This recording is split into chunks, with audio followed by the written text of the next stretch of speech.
दोस्तों, आज की कहानी है बेटी तेरे से ज्यादा तो मेरी बहू मेरा दर्द समझती है।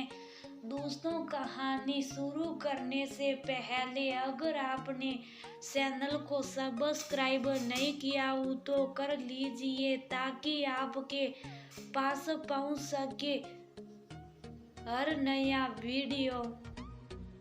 अरे माँ, आज आप इतनी देर तक सो रही हैं? जल्दी उठिए और बच्चों का लंच तैयार करिए वरना बच्चे स्कूल के लिए लेट हो जाएंगे। रिद्धि माँ ने खींचते हुए कहा, क्योंकि आज उसकी माँ वरदा जी देर तक सोती रह गई। उसका पूरा टाइम टेबल बिगड़ गया, वरना वह तो सुबह 6 बजे उठती और अपना ट्रैक सूट पहनकर जूते मोजे कसकर जॉगिंग पर निकल जाती। पीछे से माँ वरदा जी दोनों बच्चों की पूरी जिम्मेदारी निभाती। दोनों बच्चों को जगाना, ब्रश करवाना, ब्रेकफास्ट देना, नहलाना धुलाना, साथ ही साथ जल्दी जल्दी उनका मनपसंद लंच बनाकर पैक करने जाना, फिर यूनिफॉर्म पहनाकर तैयार करके स्कूल भेजना।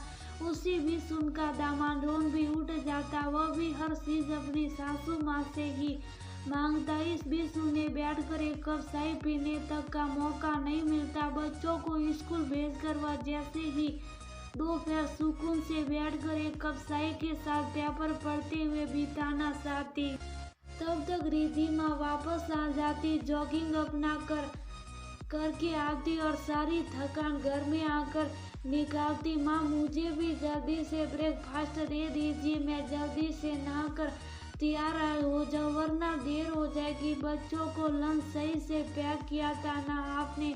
उसमें फ्रूट्स कट करके रख दिए थे। आपने कल माई कह रही थी कि नानी ने लंच सही से पैक नहीं किया था।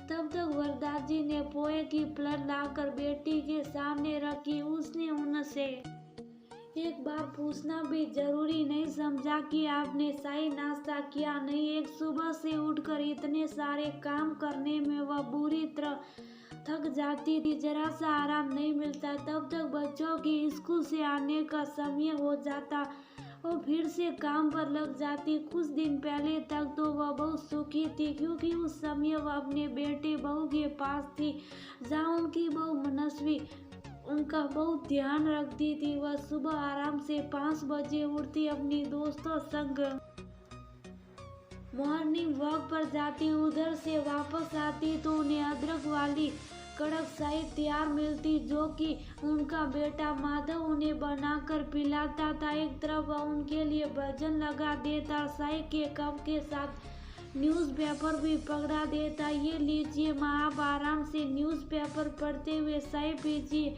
वह तो बेटे की इस बात पर गदगद हो जाती। उन्हें खुश होते हुए पूछा, मनस्वी उठ गई? जाओ उसे उठा दो वरना बच्चों को स्कूल जाने में देर हो जाएगी।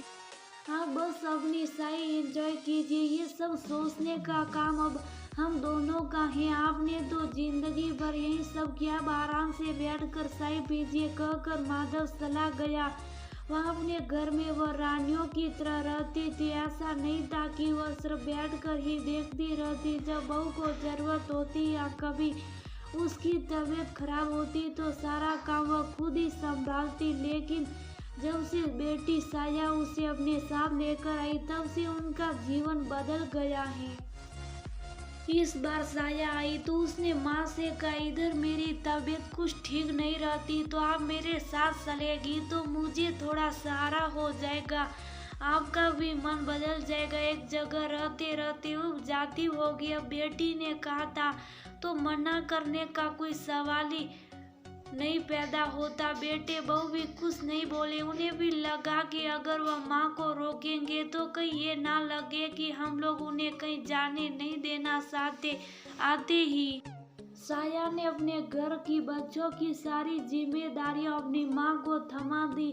शुरू में वरदा जी को ये सब करना अच्छा लगा, लेकिन कुछ दिनों में वह समझ गई कि उनकी बेटी उन्हें सिर्फ इस्तेमाल कर रही है। वह बेचारी पूरा दिन भागते दौड़ते काम करते हुए परेशान हो जाती। उनका सुकून छीन चुका था और इस बार एक माँ का सुकून छीनने वाले बेटा बहू नहीं थे बल्कि बेटी थी। आज उन्हें कुछ हरा हरा ऐसी लग रही थी, इसलिए वह उठी। जब साया ने उनके साथ ऐसा व्यवहार किया तो आज वह शुभ नहीं रही है। घर में बच्चे सब तुम्हारे, इसलिए उन्हें संभालने की जिम्मेदारी तुम्हारी है, ना कि मेरी।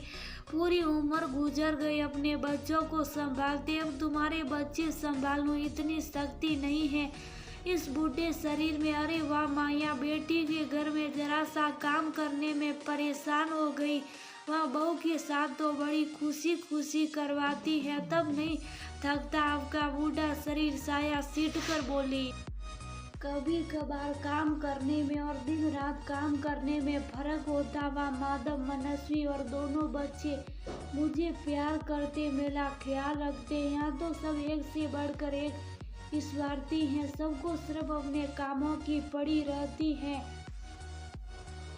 मैं कितना थक जाती हूँ, इससे किसी को कोई मतलब नहीं। जब अपनी ही बेटी नहीं समझती तो किसी और से क्या शिकायत करना। काश कि तुम मेरा दर्द समझ सकती, तुमसे ज्यादा तो मेरी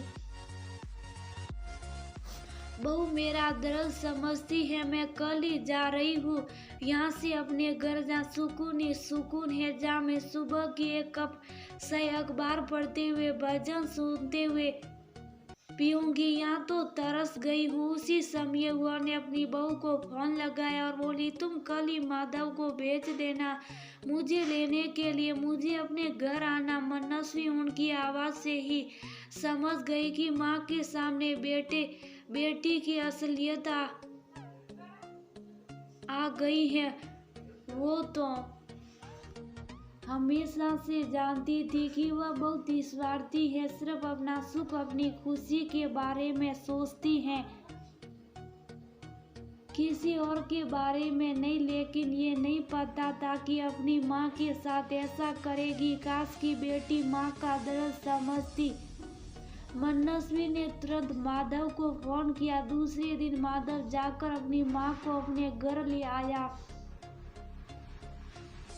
अपने घर आने का सुकून उनके चेहरे पर झलक रहा था। अपने बहू बेटे और पोते पोती से मिलकर उनके चेहरे की रौनक वापस आ गई। दोस्तों, हर जगह बेटे बहू ही गलत नहीं होते। कई बेटियां भी अपने इस स्वार्थ के वशीभूत होकर अपने माता पिता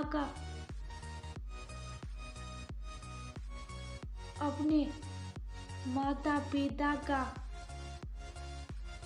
इस्तेमाल करती हैं।